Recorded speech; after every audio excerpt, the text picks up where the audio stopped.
Selamat pagi bagi kita semua. Marilah kita memberikan waktu sejenak untuk mendengarkan firman Tuhan dan memohon kekuatan kepada Tuhan di dalam doa.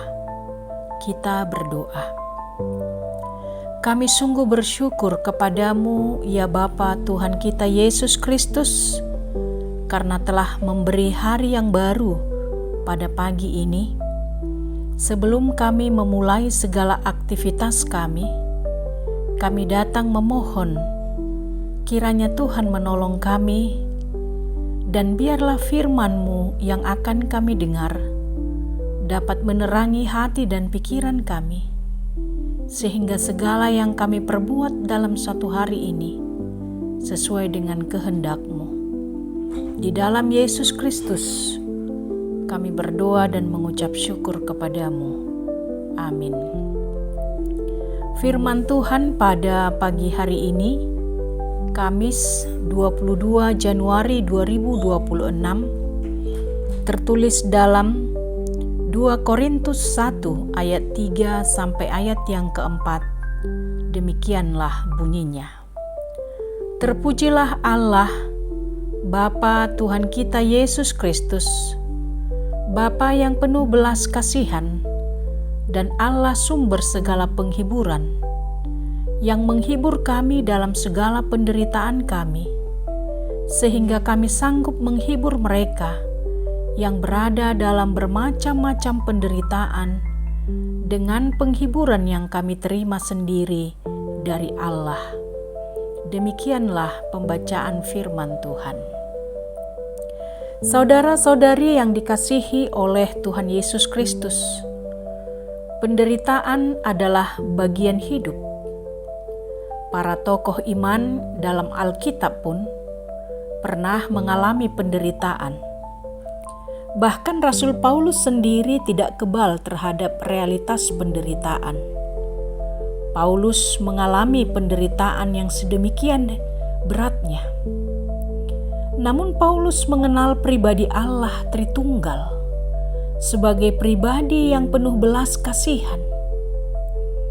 Belas kasihan Allah inilah yang memberikan keyakinan Paulus bahwa dalam dirinya ada kekuatan dan penghiburan, sehingga ia pun dapat menguatkan dan menghibur orang lain yang mengalami kesulitan dengan penghiburan yang sama darinya. Ini adalah siklus kasih karunia, menerima penghiburan dari Tuhan agar menjadi saluran penghiburan bagi sesama, mengubah luka menjadi kekuatan dan kesaksian. Renungan pagi ini menjadi kesaksian Rasul Paulus bahwa Allah adalah sumber segala penghiburan yang telah menghibur dirinya dalam segala penderitaan.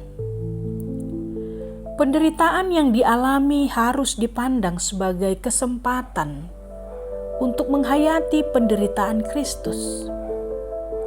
Sungguh tidak benar ada pemahaman yang mengatakan bila ada masalah, kesulitan, kegagalan dan penderitaan dianggap sebagai ciri bahwa seseorang itu kurang berdoa atau kurang beriman. Tentu saja Tuhan tidak akan membiarkan kita sendiri menghadapinya.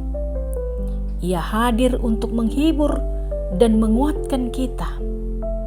Karena itu, saudara-saudari yang terkasih, jika saat ini kita pun sedang menghadapi penderitaan yang berat, mari datang kepada Allah Bapa yang kita kenal dalam nama Tuhan Yesus, yang adalah sumber segala penghiburan, sehingga kita dikuatkan, dihiburkan dan dilepaskan dari segala macam penderitaan. Amin. Kita berdoa. Terpujilah Engkau ya Tuhan Yesus Kristus yang telah menerima kami, bahagian dari orang-orang yang menerima keselamatan-Mu. Kami tahu begitu banyak tantangan dan kesulitan dalam hidup kami. Namun kami punya Tuhan yang jauh lebih berkuasa untuk menolong dan menghadapi kesulitan. Engkau memberi kami kekuatan dan penghiburan agar kami dapat menjalani kehidupan ini sekalipun sulit. Berkatilah semua warga jemaat-Mu. Jika ada yang sedang sakit, Tuhan memberi kesembuhan dan kesehatan. Berilah juga sukacita dan kesehatan bagi jemaat-Mu yang sedang sakit dan lansia. Cukupkan segala kebutuhan mereka. Dan biarlah Tuhan yang memberikan sukacita bagi mereka. Di dalam nama Tuhan Yesus Kristus, kami berdoa kepadamu. Amin. Selamat beraktivitas bagi kita semuanya.